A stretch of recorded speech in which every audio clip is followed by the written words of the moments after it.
আমি ইলিশ মাছের মাথা দিয়ে পুঁই শাক রান্না করবো। পুঁই শাকগুলো আমি কেটে রেখেছি, আলুগুলো আমি ছোট ছোট করে কেটে ভেজে রেখেছি। কড়াইতে তেল গরম হচ্ছে, একটু ভেজে নেবো মাছের মাথা। এখন আমি অল্প কালো জিরে দিয়ে দেবো।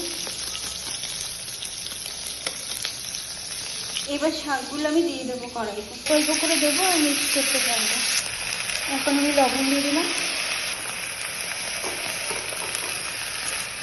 এখন আমি হলুদ গুঁড়ো দিয়ে দিলাম।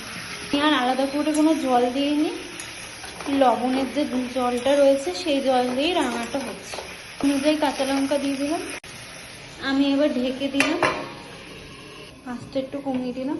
ঢাকনাটা খুলে একটু হলুদ আর একটু জিরে গুঁড়ো দিয়ে দিলাম, একটু ধনে গুঁড়ো দিয়ে দিলাম। মাছের মাথাটাকে দু টুকরো করে নিলাম, এতে একটু স্বাদটাও বেশি হবে। আলুগুলো দিয়ে দিচ্ছি। আপনাদের কার কার ইলিশ মাছের মাথা দিয়ে পুঁই শাক খেতে ভালো লাগে প্লিজ কমেন্টে করবেন। আমি একদম সামান্য জল দিয়ে দিলাম। ঢাকনাটা সরিয়ে আমি দেখে নিচ্ছি।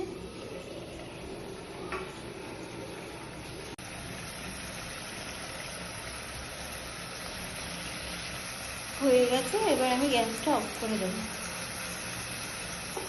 হয়ে গেছে ইলিশ মাছের মাথা দিয়ে পুঁই শাক।